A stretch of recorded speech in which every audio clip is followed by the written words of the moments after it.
Okay, so now what I'm going to do is I'm going to replace the primer bulb on this BR600. Now this is going to be a separate video from the previous video where I did the tune-up, where I did the air filter, spark plug, and both fuel filters. What I'm going to do now is I'm going to go ahead and skip ahead, remove the recoil, engine shroud cover, and the air filter cover. They come off the same way. You'll see it in the previous video on where I removed all this and did the tune-up, so I'm just going to go ahead and skip ahead where I have all that removed. So just like I did before in the previous video, engine shroud cover, recoil, and air filter cover. The 4 bolts for the engine shroud, the 3 bolts for the recoil, and the 2 bolts for the air filter cover. Next, what we're going to do, I'm just going to slide that new air filter right back on out, and then we're going to remove these 2 bolts that hold the carburetor in. We're going to do that first.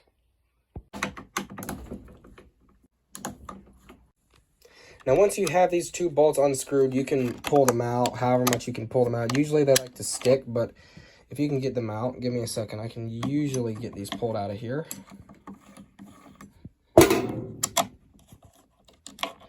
So I took both of those bolts out. So now that has been taken off. Now what I'm going to do is I'm going to remove one more bolt that holds this air intake in.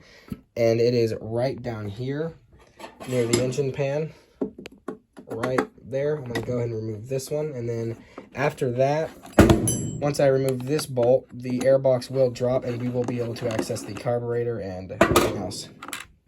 Now, once I remove this one bolt and this cover does come off like this, I will say you can move these wires out of the way from their notch. More on that later. Make sure when this box comes out of its notch that that little copper washer does not go anywhere. And again, let it slide out like this. This is the impulse hose that goes to the bottom brass port on the carburetor. That's the primer bulb and the 2 lines. Let me wipe this down a little bit and I'll get right back to you. So once you let the airbox drop, generally you can just let it hang here. I'm going to go ahead and quickly show how everything is routed on the back of the airbox. When you have this thing against everything else, how everything seats behind here are the fuel lines and the throttle cable. So there are 3 fuel lines on this carburetor and stuff. Now, for the primer bulb, there are 2 fuel lines for it. One of them is a longer port and the other one is the shorter port. I forget which one is which. We will see when I take these lines off. But for right now, the line that's on top goes up here and it runs to the back of the carburetor right here. Then this bottom line goes down here and it actually comes from back there. Then it goes through this hole down through this far left side of the air filter box. And then this line right here is at the back of the carburetor right here, and it runs in the second slot right down here. And then this is the throttle cable that runs up here, and the final notch hooks up right there in this little cutaway, and it hooks onto the carburetor. Now, I will try to show everybody the fuel line that is on the left side that goes to the primer bulb is, give me one second, because I would like to show everybody which one is which.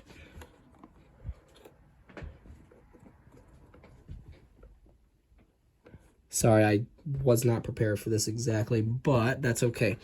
All right, so the one that goes from the back of the primer bulb, the one that's all the way here on the left, is the top fuel line, the one that goes on the top port. Now, the bottom port, because there's a second one down there, that bottom port goes to the back of the carburetor. Now that that's out of the way, I'm going to go ahead, what I'm going to do, I will go ahead and put you guys on my tripod again while I can do this.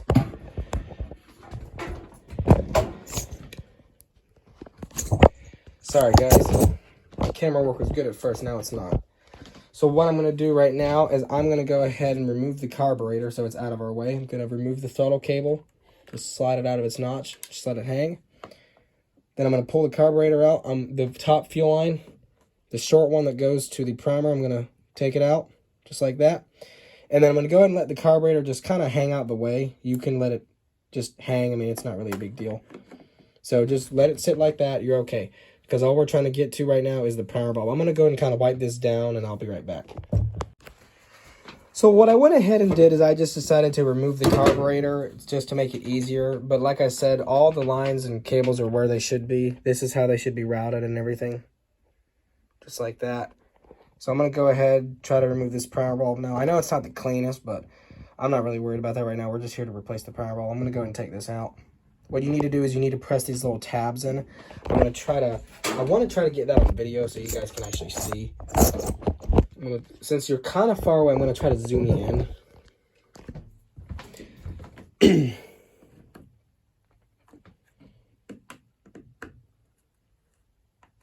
Okay, I press one of the tabs in and now the bulb is a bit loose, which is what we want. All right, now it came out, that's what it's supposed to do. So what I'm going to do is I'm going to go ahead and remove the first line, which is the slightly larger one. I mean, it's the smaller one that goes to the back of the carburetor.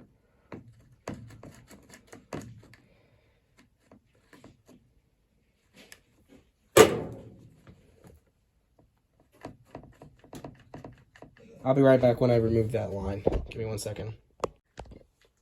So I went ahead and took the rest of it off camera. So here's how this works. The fuel line, the slightly smaller fuel line that goes to the back of the carburetor attaches to the short port on the primer bulb, like that. And then the fuel line that goes down to the tank attaches to the slightly longer port on the primer bulb.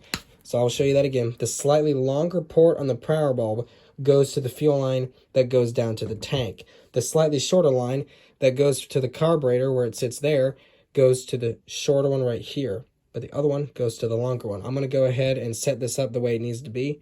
I'll be right back. So here's how I'm going to do this. Considering that the smaller line that goes to the carburetor is going to go to the short port, I'm going to want to put that shorter port on top. So I'm going to go ahead and take the primer bulb and click it in just like that. Now if you can see it, the shorter port is on top, that's better because that's where the carburetor is going to be closer to on the top, because that fuel line that goes to the fuel tank is going to run through the bottom right here, and it's going to go to that bottom port. So what I'm going to do is I'm going to go ahead and hook up this fuel line on top for the carburetor to go to. I'm not going to pause the video. I'm going to show you exactly how I do this. Okay, that one line is in. Now I'm going to put on the other line. It's going to be a little trickier because it's just kind of tight, but it'll work. Now, you don't have to worry about the fuel lines going out of their grooves and stuff. You'll have them set back in afterwards once you're done here. Actually, I'm going to pop the bulb back out because it's a little bit easier to do this when it's out. So I'm going to pop it right back out. And then I'm going to pull that line through so I can kind of get to it a little bit easier. So if you can still see that right there, I'm going to push this line through there. Just like that. So once again, we're going to make sure they're separated. Just like that. And I'm going to get you guys in close to show you what that should look like. The smaller fuel line that goes to the carburetor needs to be on top like this. And then the other fuel line that's on the bottom is the one that goes down to the fuel tank. Now I'm going to go ahead and seat these lines correctly, and I'll show you that again. I'll be right back. Once the fuel lines are properly seated in their correct position, it should look something like this.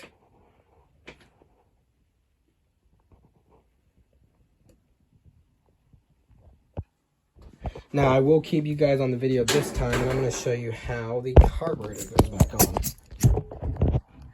So once again, this top fuel line right here, I'm going to take the carburetor. It's going to go on like this, basically. This top fuel line goes to this small brass port on the top. So I'm going to go ahead and actually connect the throttle cable first, like that. Then I'm going to connect that top fuel line. I'm going to use my pliers just to make sure that it definitely gets on there. Just like that. So now that that is seated in there correctly, now we're going to take that back fuel line that goes to the back of the carburetor right there. You can still see it. I'm going to make sure that that is put in correctly.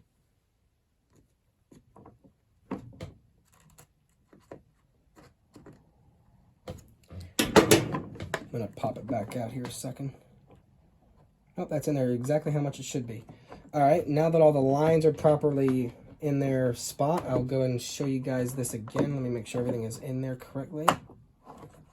Trying to make sure the cable's not going to pop out of its slot either. Even if it does, I'll try to hold it in. So once again, all the lines are connected. Sorry, I'm not a very good cameraman. Everything should look like this when you're done. Now I'm going to go ahead and reinstall it. So from here, it's pretty straightforward. You're just going to try to keep your fingers on everything back here to make sure that everything stays in its slot, because you do not want it to slip out of its slot. You want to keep it in there. We're going to, again, gold brass port, this hole right here, if you can still see that, make sure it slides through there and it sits there. Make sure that little washer is still there. And don't forget, okay, let me see, that hose to connect to the emissions port, make sure that that's definitely in there. If that's not in there, it can cause the engine to wear out prematurely. Needs it. It's a breather tube, if you will. All right, now again, my left hand is still on the back of the, it's still on the back of this, because I'm trying to keep all the lines and the cables in their proper spots. That way they don't slide out. So I'm going to hold that in place. So now it's sitting where it needs to sit, just like that. So now what I'm going to do is I'm going to install the smaller screw on the bottom port first, right here where the pan's at. Now when you do this, just start it. Run the cable through its little slots again, just like that. Put it behind these, there you go, just like that. Make sure it's behind those tabs so it seats properly.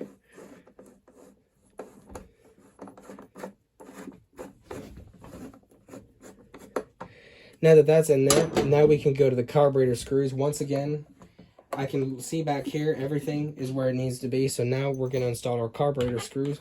Right now, I'm just not trying to skip any of this because this was a really important part that I didn't want to skip. So no jump cuts here. It's just pure raw footage. Now you can wiggle this intake back here to make sure the bolts, when they go in, they'll line up with this. So make sure you can kind of wiggle that around, but this time the bolt went in perfectly fine. Start one. Don't tighten it down the whole way. That way you can get the other one in there. Once again, you might have to do a little bit of wiggling on it, but then again, it's pretty easy. So I usually like to get the back one tightened down first because you can't see that one as good as you can with the front one. But again, I already had started this front one, so the back one is now tight. And now this front one is good and tight. Now, don't tighten them down because this is going into a rubber intake boot. You can rip that. So now that those three screws are in, and there's actually no fuel in this tank right now, but a little bit of fuel is coming through it, basically with what's left in the lines. So we're just going to go ahead and put everything together because that is working like it should be. I'll get the covers and the screws and we'll start putting it back together. So again, as I had stated before in my tune-up video on a BR600, same way to put everything back on. You can install the air filter cover first if you want to, but I usually like to get the engine shroud on first. It's usually just a preference to get this on first. Usually I just think it's better because it lines up everything. That time it went on perfectly with no difficulties. So I'll go ahead and start at least one bolt. Then I'm going to go ahead and take the recoil. Again, put that in. Usually it's never a bad idea to actually tighten down the bolts on the recoil first because the recoil basically centers this entire shroud cover. So usually when you do that, it'll help make sure the actual shroud cover is lined up. So it's never a bad idea to bolt down the recoil first, then do the shroud cover.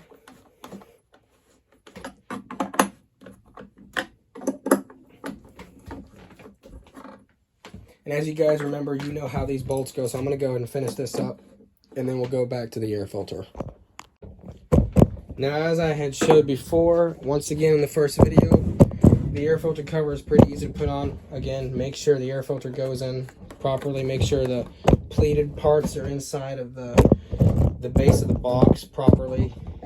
Just like that. Make sure the seal is seated properly inside of here. Run your fingers through it once it is.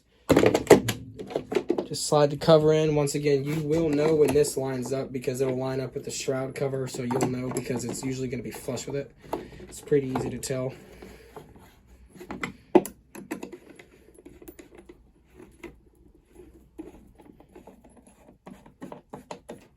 Once again, I would like to take the time to apologize now about my camera work not being the best. I am going to do like edits and jump cuts so the video isn't super long. But you've reached to the end. That is now how you do a primer bulb replacement on a Stihl BR600. And as I just did the tune-up before, the next thing I'm going to do to this is I will be, I actually already did order the valve adjustment kit for this. It should be here Saturday. So hopefully when that gets here, I will also have a video of that, because that would be awesome. But for now, that's basically the major tune-up done to a BR600 other than the valve adjusting. So there you go. Thanks for watching.